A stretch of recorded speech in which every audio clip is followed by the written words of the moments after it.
Come on, dude. Hey guys, I'm here with Teddy, and we are going to give you a highlight reel of this week. A lot of it is stuff that we've already been working on, but I'm making it more advanced. And then I'm also going to work on his reactivity to things that move. So Michael's behind the camera and like on the other side of the fence, and he has an office chair. So he's just going to roll it back and forth, and we're just going to get Teddy into the habit of recalling when he sees things that like trigger him.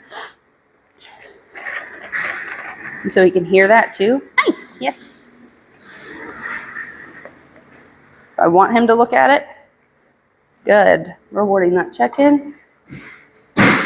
Good boy. Good. Good job. Good. Here. Yes. Good job, buddy. This is just building some kind of pattern for him to practice. Teddy, here. Yes. Good boy. When it comes to things that are really triggering to him, which are like cars, bikes, other things like that. Teddy, here. Yes. Good boy. He's definitely noticing it. He's hearing it on the floor. He's a good boy, and he's paying attention to it, but it's not so bad to him that he feels the need to lunge and bark at it. Yes. Good job, bud. Good job.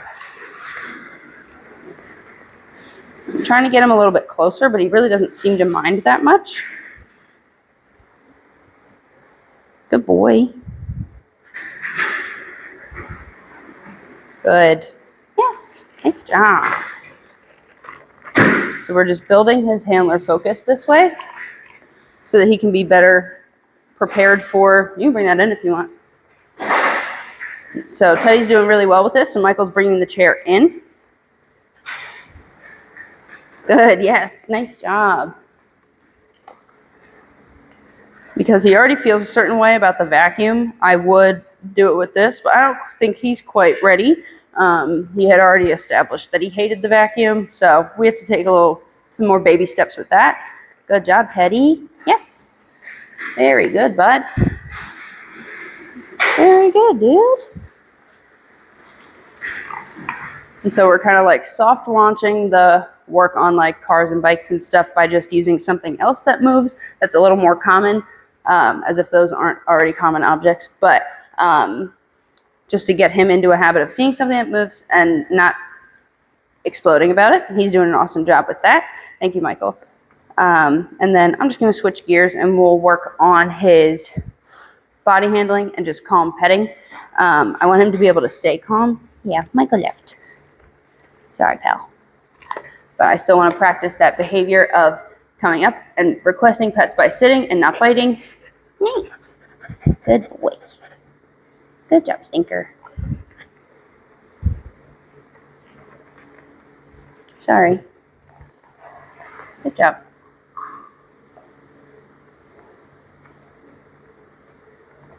Good boy. Good job, buddy. I'm also going to try to ignore him really quick and see what he does.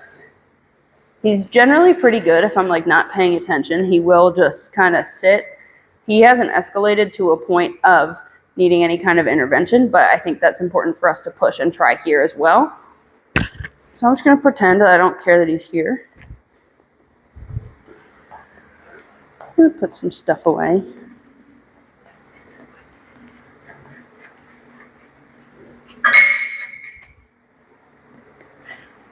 But he knows that when I take him out and we're in here, we're doing something together. So I hope that that's enough for him to be like, what are we doing? Why are you just standing here? We have work to do, which is fun to work with for sure. But like by ignoring him, I'm not making eye contact. I'm not petting him. I'm not giving him any kind of understanding that I'm paying attention. We've worked on this a little bit before, but mostly in settings where I'm not walking around, I'm not talking, I'm not doing anything. We're just sitting, and I'm expecting him to do nothing. And he generally does okay with it. At first, it was really hard for him, but now I think he's just trying to guess my next move and what I'm doing. If I had more objects, I would probably try to pretend a little bit more, but I don't at the moment. So, and he just walks away. So not exactly what I was looking for, but thought I would try it anyway.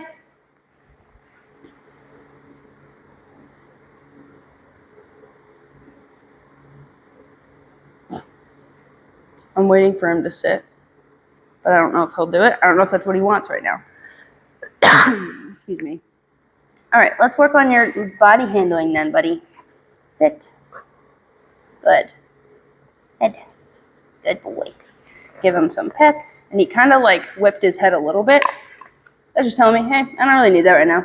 And that's fine. I don't care. But it's important to notice any kinds of behavior change when you're petting him or any other dog, really. If they start like wiggling their head, it's kind of like if you had your arm around somebody, and at first it's fine. They're like, okay, whatever. And then the longer it sits there, they're like, why are you touching me? Now I'm over it. So I think he has similar feelings on the matter.